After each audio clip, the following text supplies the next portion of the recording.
Plane and Superboy and Supergirl or Superman. This is Jason J. Lewis, the voice of Superman on Justice League Action. This is Mark Wade, writer of Superman Birthright. And you're listening to The Krypton Report. And you're listening to Krypton Report. Up in the sky, look!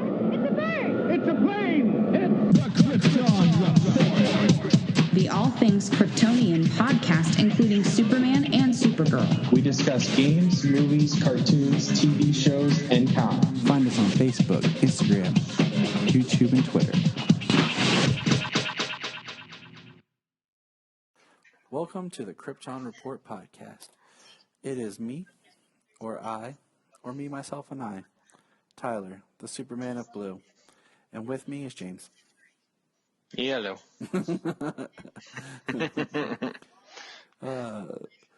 What's up, man? How you doing? Oh, I'm doing all right. Doors and windows locked up. Just hanging out. Going, bought a new long box today and organizing some of my comics, getting some books straightened out, getting some things looking nice and neat and organized. Sounds good. I gotta dig out some books. Like, I was telling Shania, you know something that really annoys me? Is I bought the trade paperback of Jeff Johns' Justice League of America for the New 52, and I was reading it, and what annoys me is it's the collection of like the first 6 or 7 issues or whatever, but 2 of those issues is from Trinity War. And so all of a sudden you're reading this story, and then you flip to the next, and it says Trinity War Part 2. And then the next issue of that's Trinity War Part 4, I think. Or Part 5. Oh, right, because and I'm just like, man, like this is what like bothers me a lot of times in trades is now it's like I have 2 books, like I have the whole Trinity War. I got the individual issues. I got to dig it out. But it's just like, man, like don't do that to me in the trade, you know? Like just put a page that says "See Trinity War Trade." Because then it's like if I hadn't read it, I'd be like, well, I can't read the rest of my book. You know, it's just such a downer. But yeah, I mean, I've come across that, you know, just reading, like even on DC Universe issue by issue, you know, going through Action Comics in the New 52, come up on 0 Year, and there's an issue there, and then you come up on what's the one I'm in, Doomed. It's like Doomed part 1 of Doomed, and then like part 4 of Doomed or something like that. Those ones are collected in Action because Doomed crossed Action, Superman, Wonder Woman, Superman, Action. Like it crossed the number of issues 4 there. titles: Action, Superman, Superman and Wonder Woman, and Supergirl. Yeah. It crossed over all of them. And I'm just like, So, yeah, when you come across it, you know, you read parts and it's like, okay. I mean, that's kind of like, you know, when I was talking about I've been doing my read through and I hit those stories and then I stop and I read the whole collection of stories, all the parts. Well, I've read Doomed. I read 0 Year, so I didn't have to, you know, stop and do that. When I hit Hell on Earth, I'm not going to have to stop and read that whole thing again. I got to reread that. It's been, I think I haven't read it since it was published. Right. Well, you know, I mean, I read it recently during my New 52 Superman read through on DC Universe. So, most of those books that are tied into that, I don't have to reread those entire story arcs. So that'll be, you know, that'll help. That'll help speed things along a little bit when I don't have to read a dozen tie-ins. You are absolutely correct. But as far as reading goes, I've been rereading. I'm about to finish up Grant Morrison's Action Comics New 52 run. I'm telling you, man, I went to Ollie's. I got these books for $3.99 a piece. Brand new trades. Oh, wow. You know, like Ollie's, has a huge collection of like trades from both comic publishers, and I got a good bit of them. I think three or four of my Smallville came from Ollie's. Oh, nice. And There's a bookstore right up the road, a used bookstore, and it's called Nevermore Bookstore. Nice. Which is pretty cool. Yeah, I like love that buying name. used books. I love buying, like, there's a half-price books here, and I've gotten stuff from there, like my, like I told you before, is like I have the digital of like A Long Halloween and Superman for All Seasons, but I found the actual books at half-price books and was like, yep, picking these up. But the only new thing that my shop has just now reopened. I gotta go see what's come out because I've been like, I don't know what's been new. Not much. 'Cause I don't even think. I think there's an issue of Action Comics that came out that I didn't pick up before the shutdown. But the only thing I've been reading is the Superman Man of Tomorrow, the digital. Right.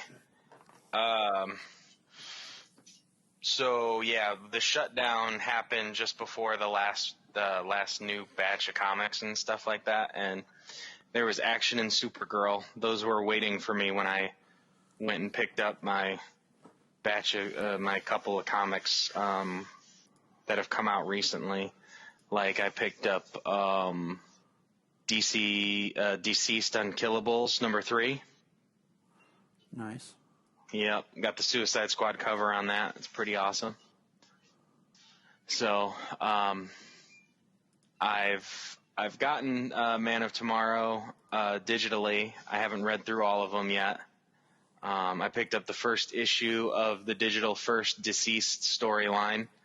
I thought about doing that, but Deceased was cool, but I don't know. It's not really like I'm in the mood for, honestly. Right. Well, I mean, Tom Taylor. I like Tom Taylor. I do You too. know, he's written some really good Elseworld stuff. I mean, I like Injustice. Exactly. That's what made me a huge Tom Taylor fan. Deceased, especially the main run, was really good. Unkillables was really good.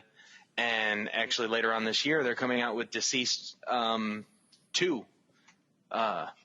What is it called? I saw it on the preview just a few days ago. Deceased Dead Planet, I think. That's Deceased 2 Dead Planet coming out. That's coming out later this year. I'm trying to remember the date it was set for. I think in August. Because August, I believe 25th, maybe.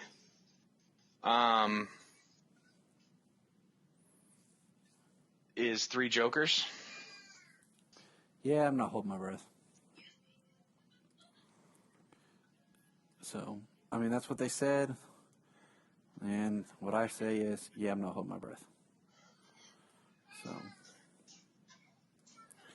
but I want Three Jokers bad. But Yeah, this year's the 80th been waiting anniversary. 3 years. This year, 4. 4 years now? Yeah, Yeah, 2016. Yeah, because it was announced like that was part of the whole tease into Rebirth. Yep, that was the end of the Justice League New 52. And yeah, beginning of Rebirth. Was the reveal at the beginning of Rebirth, or was it because I know it was in Darkseid War from the Mobius chair where he was like, no, it can't be, or whatever. Yeah, and then the actual free thing. I don't know. Yeah, I can't recall exactly. But speaking of not holding my breath, now this is the big news, and I will admit, yes, I'm excited. So, supposedly, it's been said, confirmed, that Henry Cavill will be returning as Superman in the DC film series, whatever they want to call it, previous to DCEU, whatever, that was like an unofficial official title. And awesome. I'm glad to see him back. Okay. We don't know for sure where or what, but it is said that he is supposed to be returning. And, but there's no official Man of Steel 2. He's going to appear in other films. And I'm like, okay. So thinking about what they have on their slate, are we looking at Shazam 2 and Black Adam for appearances? I mean, Shazam 2 would be the best for him to show up in. Right. Well, it makes sense too, if Black Adam's going to take place in more of a past time period setting. Yeah, I mean, unless there's like a post-credits tease or something. But I mean, potentially there could be some sort of post-credits scene filmed for Wonder Woman with Superman. We don't know what they've been working on in the background that they keep quiet. Considering that the Snyder Cut thing started rolling in November, so I mean, they could have filmed a post-credits scene or something with Cavill for Wonder Woman, for all we know, which would be awesome. And Shazam 2 would also make sense because obviously Shazam knows Superman. So, but other than that, I mean, we don't really have any other films announced. The Flash, but we don't even really know what that film is supposed to be. So, yeah, with the Batman kind of not really set in the DCEU, or at least the current type of DCEU, and then the number of films coming out. I mean, he could easily be a cameo in a number of them. None of them are actually filming or anything right now. It's still all the shutdown stuff. Which I did just hear that they're going to, that they're working on trying to make things safe to be able to resume production on movies and stuff like that in the UK. awesome. So, and I mean, that's where the Batman was filming, was in the UK. So, maybe they get some things straightened away and some things start to get back into production again. It would be nice. It'd be nice. Like, it just seems like a lot of the world's ready to continue, return to more normalcy. So, Yeah, sometimes you hate to say you hate to say it, you hate to see it, but apparently the world really needs the distractions of entertainment, because it's going to hell in a handbasket these days. this is true. This is true. So, I mean, I'm excited, if he is coming back, but I mean, if there's one thing that we've learned recently, and I mean, it seems like Warner Brothers has kind of gotten their stuff together. There's been changing of the guard and reformations, and that will have an uptick of things, and it feels like things are on a good track. I used to say before, I don't believe anything until I see cameras rolling in a trailer. But then Justice League taught me I can't even trust the trailers. Well, I was gonna say that's not Justice League. Marvel taught you that. Well, yeah, but I'm talking about Warner Brothers, because Marvel. And granted, Marvel announced a movie and they give you the movie. I mean, recently they changed their dates because of this whole thing, but I mean, remember the day after the Flash TV series premiered. The next They announced day, the movie. They announced the slate of, post BVS. This was in 2014. They announced Ezra Miller as the Flash for the Flash movie, the Cyborg movie, the Green Lantern Corps movie, Justice League Part 1 and 2. Yep. And then how many? Oh, we're gonna have David Ayers directing Gotham City Sirens. Okay. Yeah, that didn't happen. It's kind of hard to get directors back, when the studio is like, no, we're going to change your movie. Yeah. You have to change your movie. And then now there's new news arising that there's talks of another Harley Quinn solo movie. Mm-hmm. And I'm just like, okay. I think your best bet would be to do Birds of Prey versus the Gotham City Sirens. Do Catwoman, Poison Ivy, and Harley versus the Birds of Prey we met, and introduce Batgirl. Just, go with the Aquaman of just give us everything in one movie. Don't worry about a sequel. Don't worry about teasing. Just throw it all in there and give us something unique and extravagant, Yep. You give us something big like that out of the gate, You're not going to tell every single story that's been out there in one film, but you can put a lot in there and make it big and extravagant, and you're going to get people to return because they got to see a lot of what they wanted, and there's going to be more to come. Exactly. That's why Aquaman's so great. They gave us Aquaman in the suit, Atlantis, Black Manta, Ocean Master, and the Trench. That's pretty dope.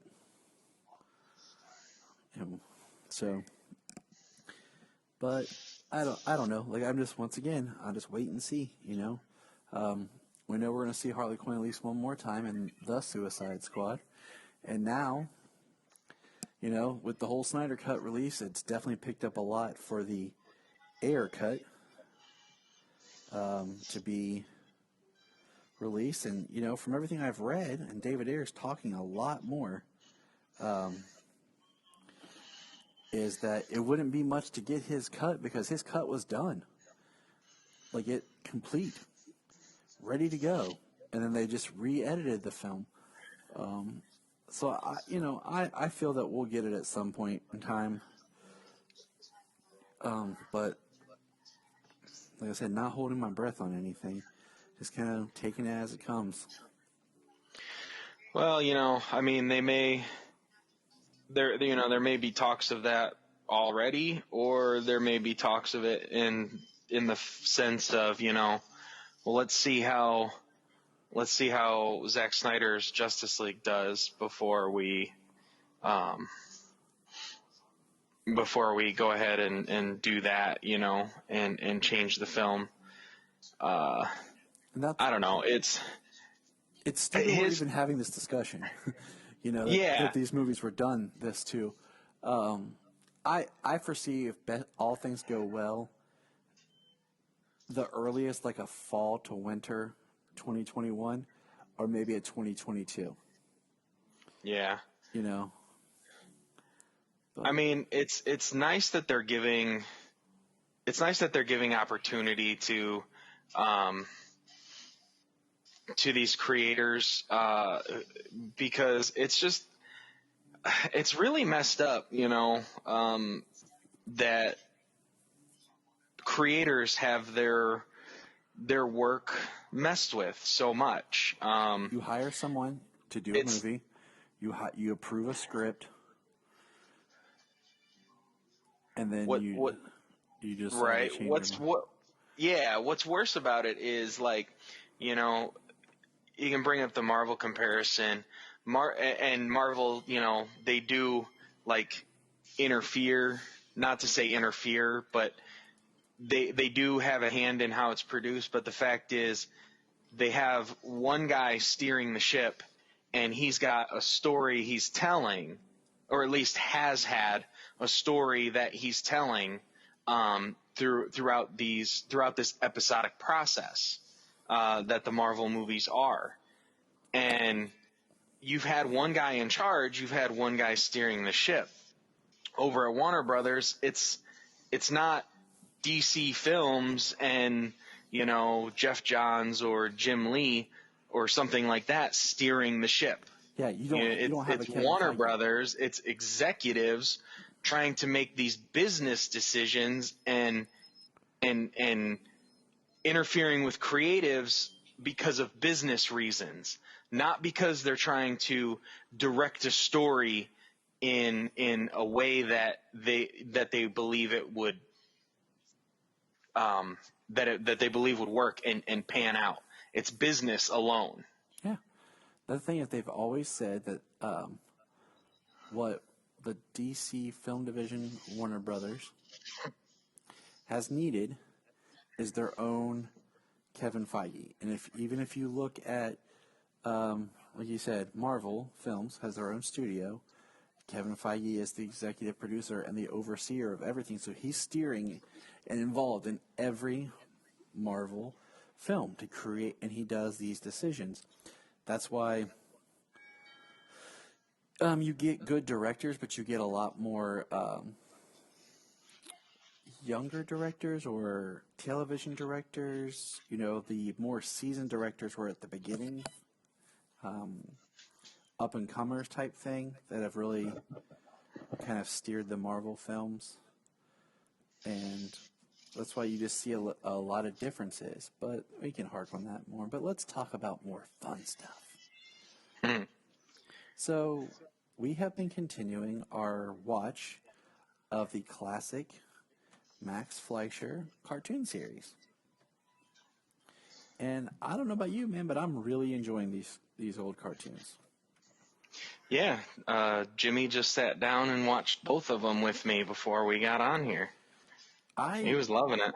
I went to watch one the other day. And Yeah, I am.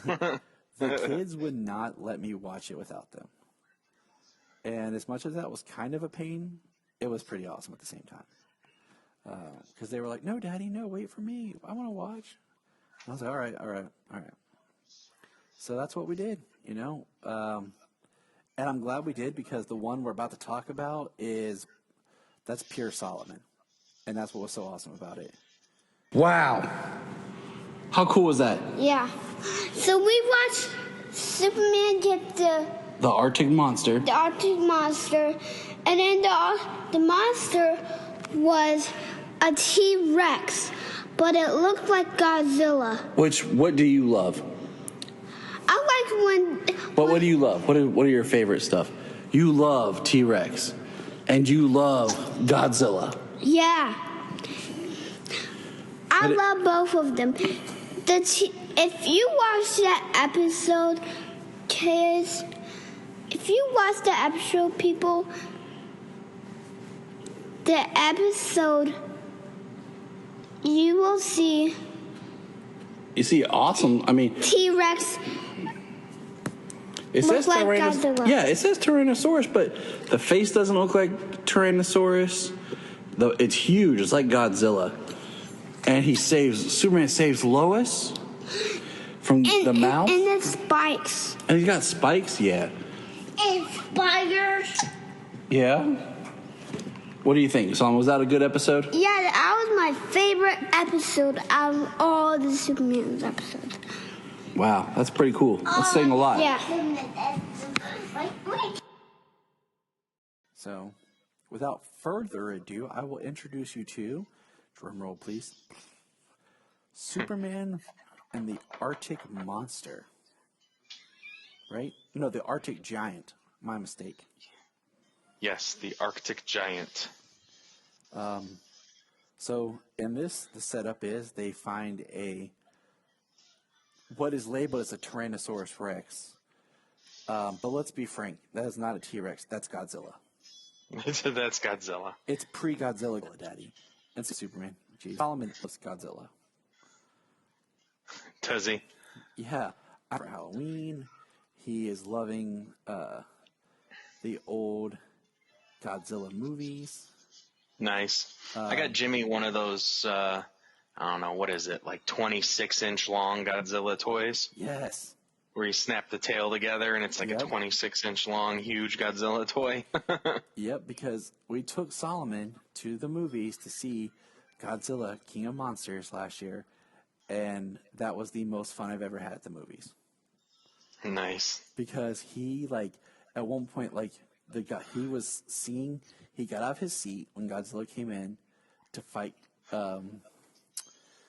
Ghidorah and started singing the theme, and my wife looks over at him and goes, "I'm just so excited." And of course, we're going to take him, hopefully, if the theaters reopen and things still work out, to see King Kong versus Godzilla. Yeah. Or is it Godzilla versus King? I can't remember if the order's flipped for whatever the old version was. Right. I think it's Godzilla versus Kong, or is it Kong versus Godzilla? It's one of the two. Yeah, it's one of the It's two. It's either or. I can't remember the exact one. Which one it is this right now? It was supposed to come out.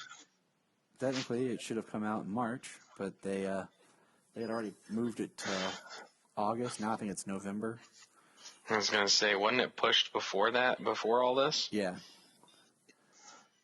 And Godzilla King Pushed of the for Monsters for production's sake. is amazing, but It is. It's really good. so back to this one. We have Superman flying around fighting Godzilla. Superman versus Godzilla. I mean, do you need anything more out of a cartoon? No. What's crazy is this frozen habitat they have to keep him thawed. Man, does that sucker heat up fast. Oh yeah. Like, it thaws like a tiny glacier in a matter of seconds. That's some serious heat lamps. Right? And then it just starts moving. Like, I love it. It's like, it's immediately, like, just starts moving like it's fine. Like, Yeah. And then it just wrecks the building. It's like, that thing was like too big to be in that building to begin with. And I have a little... Scale in cartoons like this was not necessarily a major thing. Scale? Right. Yeah, just have Superman punch it. It'll be good. And I got thinking about, like, when did his super breath come into play as a power? Was that in the 60s? During the Silver Age? I believe so. Like, I feel bad that I don't know. Maybe I should ask Phil. Because I was like, oh, he could just use a super breath and freeze it again. But he didn't, because I don't think he had that power yet. Yeah. And early on, I don't know if it was actually freeze breath or if it was just, I think freeze breath even came after super breath. When they developed super breath, he could blow out a building fire in one breath, but it wasn't like he could freeze something with his breath. Yeah, that was always like when I was little, I was called a freeze breath. It was like what I thought of before super breath. I think super breath makes more sense than freeze breath. I'm just saying, like, as far as powers go, because let's just face it, if he can find a way to use freeze breath, he might as well be spitting fire. It's in the same logic, Well, fire comes out of his eyes. True, but I'm just Why saying. does it need to come out of his mouth? You know what I'm saying? Like, it's not technically fire, but it depends. All right, here's a question for you. We're talking about it. What do you prefer for heat vision? Are you more on the lines of the Supergirl, Man of Steel, old Chris style, or are you the Smallville and Superman Returns style?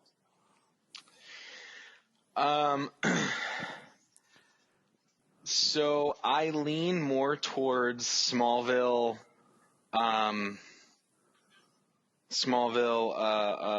Superman Returns style, where you can just see like the waves of heat, like it's focused heat, Mm-hmm. But I do feel, because like Man of Steel, like when he's walking through the ice, his eyes are lit up, but it's just enough heat coming off of him you don't see anything. But when he does intensify it to actually hit and, cause like major damage and to hurt, like, and to incinerate that I-beam in a glance, like, then that is extreme heat. And that's when you see that. That's when you see that blazing red hot, because that actually interferes with, like, that burns the molecules between his eyes and what he's looking at. So, like, it makes sense because it actually incinerates everything between his eyes and where he's sending it to make contact to. It's a very awesome description. Well, you got to think about it. Like, I feel like we've had this conversation, but yet haven't had this conversation. I know we've had it in different, in varying degrees. The blue versus the red, the heat. The more like invisible heat from more of a Smallville or Superman Returns. I don't think we've actually condensed and talked about the whole thing though. Mm-mm.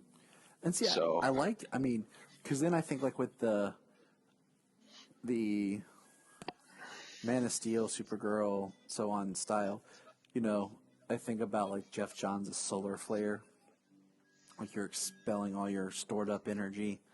But I like the blue on Supergirl. It's different. Yeah, it makes it its own. It's not that I don't like it. Yeah. Or anything. I like it. It makes it its own. I like on Man of Steel how it's like, it's not only just his eyes, like you see around his eyes. On the sides and like it's all lit up and everything. Yeah, that's an awesome effect. You talk about the blue from Supergirl. I mean, different colors of fire are varying temperatures, and different.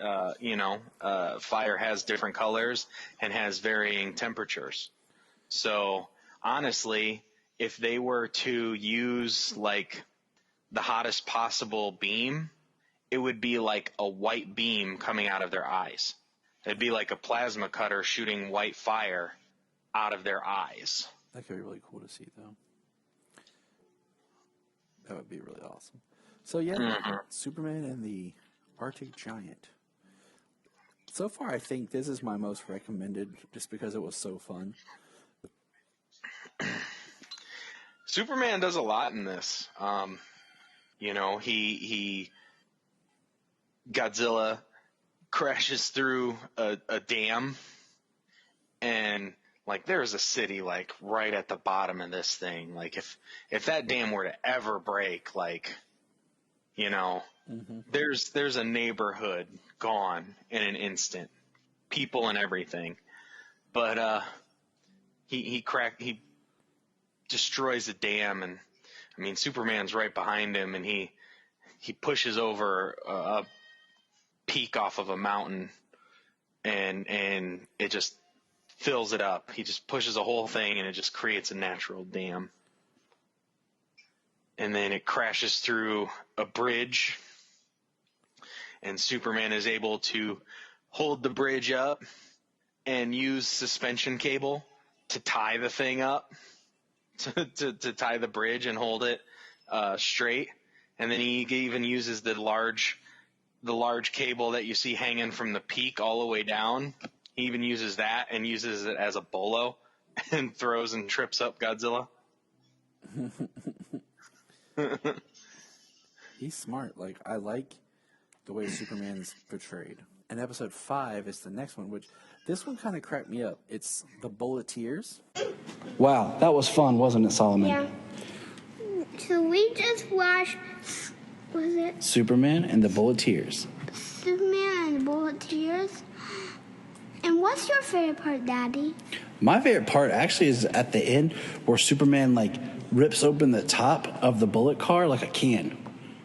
And he grabs Lois and the bad guys and lets it crash. What's your favorite part?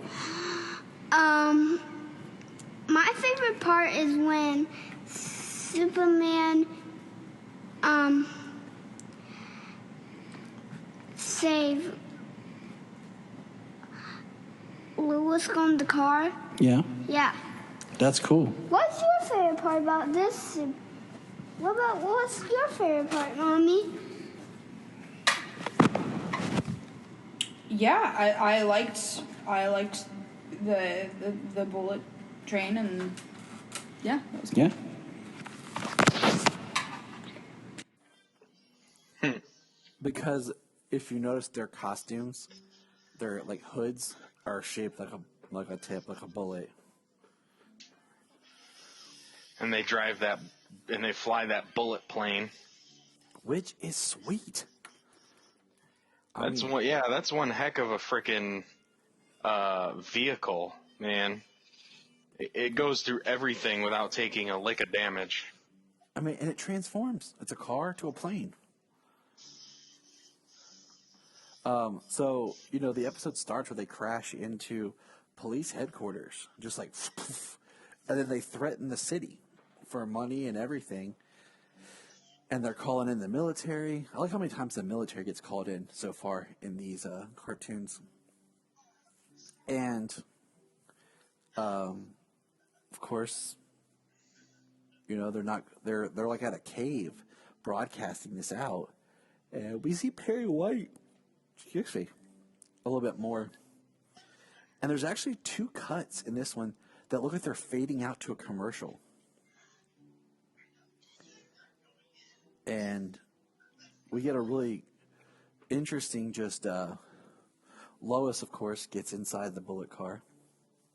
And my favorite parts was when she's taking a wrench and just trying to jack it up from the inside so they can't drive it.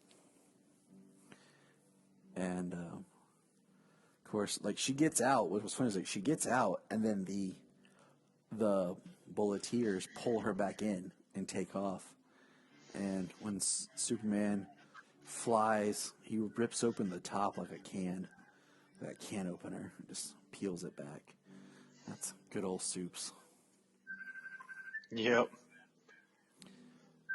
But it just kills me how, like, these things happen, and it's like everyone else is trying to handle it. Then Superman's like, "All right, I guess I'll go. Don't no one else do anything. I'll take care of it, guys. I will fly up there and save the day." But it was a good time.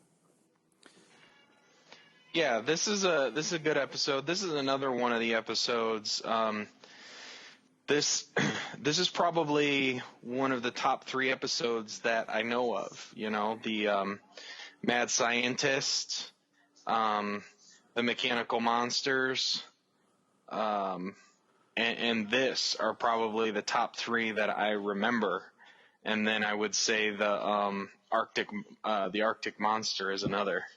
See, I didn't even remember the Arctic Monster. I vaguely remembered this one.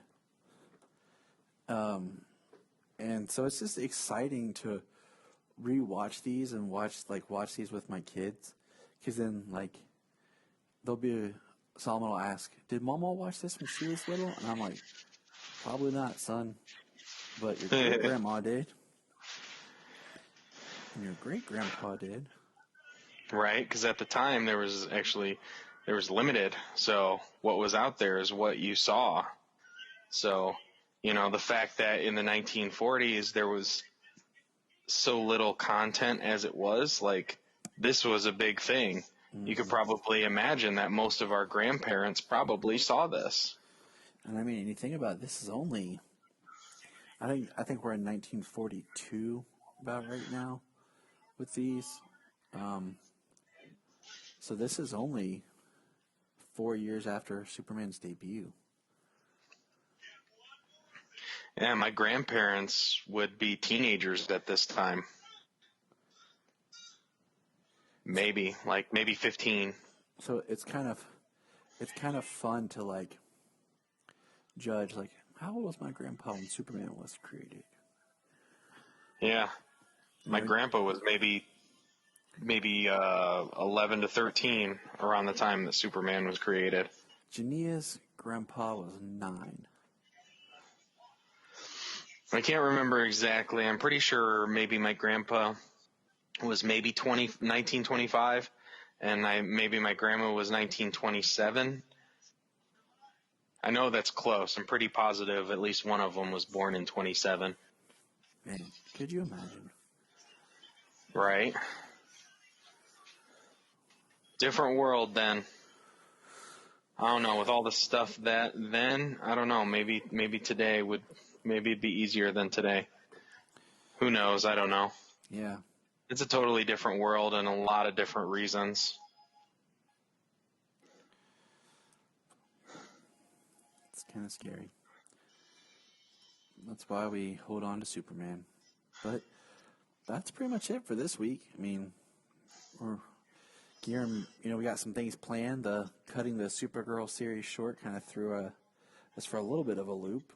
And not really having any comics new kind of threw us for a little bit of a loop. Yeah. But things are picking I back bought up. I bought the Supergirl number 41 digital because the last 2 issues are going to be digital. Oh, how's So that? I haven't gotten a chance to read that one yet. All right, you'll have to let me know how it is. Yep, I'm definitely going to read the last 2 issues and we'll talk about how they were since they're ending the Supergirl run right now. I just think they do her character dirty. Like, it's one of the, I feel like with Supergirl, it's like they just create small arcs and they don't know what to do with her without making her into Superman. And they just can't keep a book going, Well, it's tough to say, I mean, they can write other characters well and take them in their own direction and they sell, So is it the writer's fault or is it people because she's Superman's cousin that she should be Superman? So they're not happy if she's not Superman, and then they're not happy because she's too much like Superman.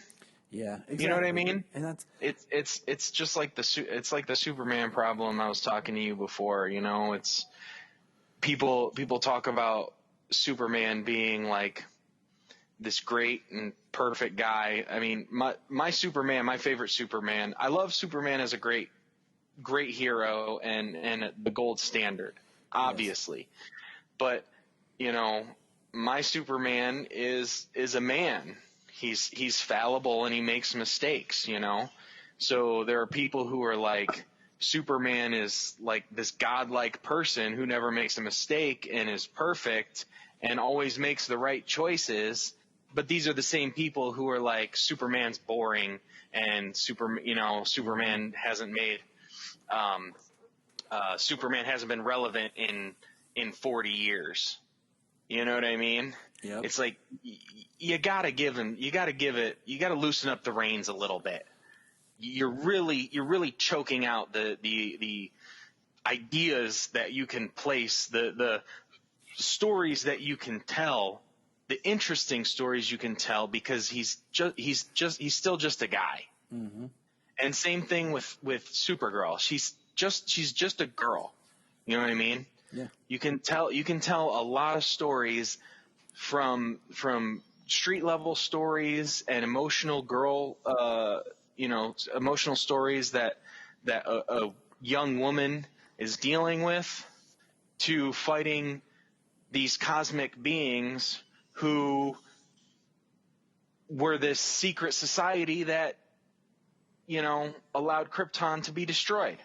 I always loved the fact that she supposed to, like, part of her mission was to protect and raise Cal. That didn't work out. The fact that she remembers her planet and feels even more at a loss than what Cal does, and just that kind of weight that's on her, and that she never quite fits in, like she always, because she wasn't raised here. So I just think those are like some good angles to work on her character.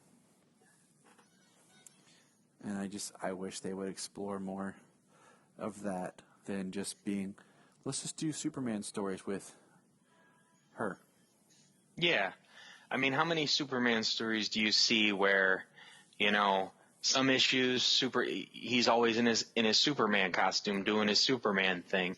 And how many issues do you see where he's barely in that costume and he's Clark Kent, and he's doing his thing as Clark Kent, but doing it how he does it as himself, super hearing, vision, all that kind of stuff. Those are some fun stories. Exactly. And you can do so much of that type of stuff with Supergirl. But you gotta have the emotional beats, Most of the Supergirl stories, most of the books that I've read so far out of this line, I got a stack of Supergirl books right there that I've been picking up since the Death of Krypton story started. Since it's been tied to Bendis' Superman. And I feel that I can look through these books again, and every single issue, granted most of them she's in space, but every single issue she is in nothing but her Supergirl costume. If it's a space travel story, things like that, the Supergirl costume is kind of like a given. But even those other stories where where Clark goes to talk to her or Superman goes to talk to her, he always goes to talk to Supergirl. Mm-hmm. He never goes to talk to Kara. He never goes to talk to whatever, Linda Danvers, whatever. Kara. You know what I mean? Linda. Kara Danvers.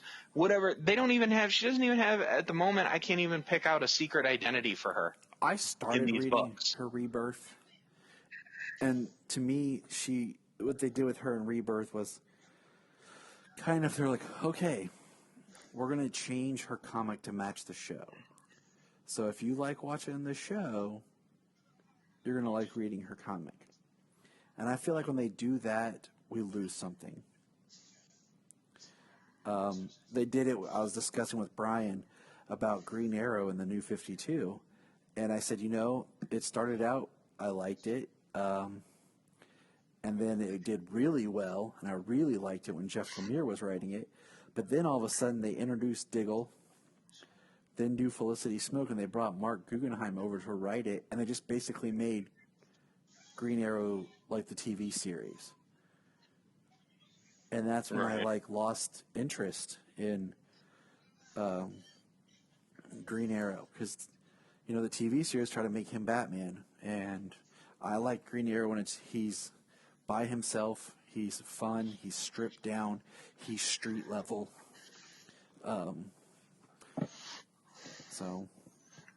Right. So there's a certain logic behind making your character similar to what the majority of the general audience is going to see. Introducing some elements and things like that, making it closer, not the exact same. But if you try to make it the exact same in the book as it is in the show, it's like, then what's the point of having the book? Right. It's like reading a novelization of a movie you've seen. It's like, you might get some new information or some new point of views, but it's the same thing.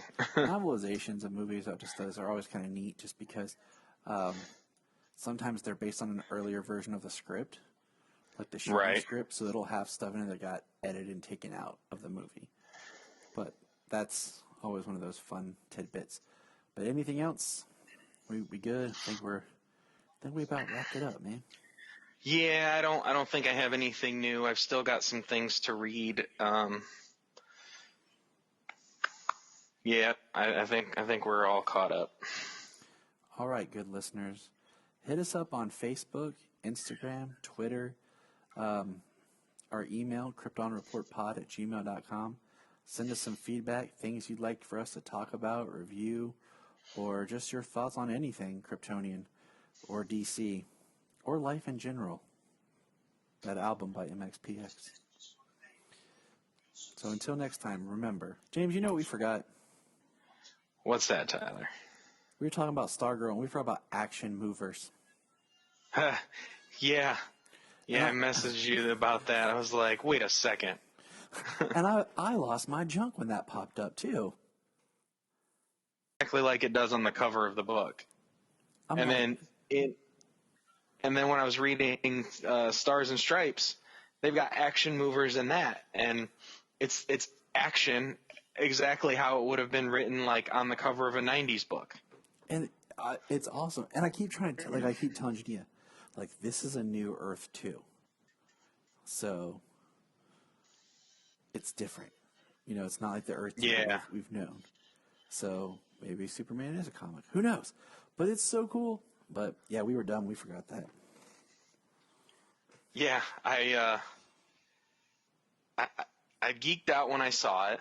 I wanted to talk about it when we were talking about Stargirl because, I mean, obviously, like, we're a Superman podcast and we're going to recognize something like that. And then we forgot to freaking talk about it. Look up in the sky. Look up in the sky. Look in the sky.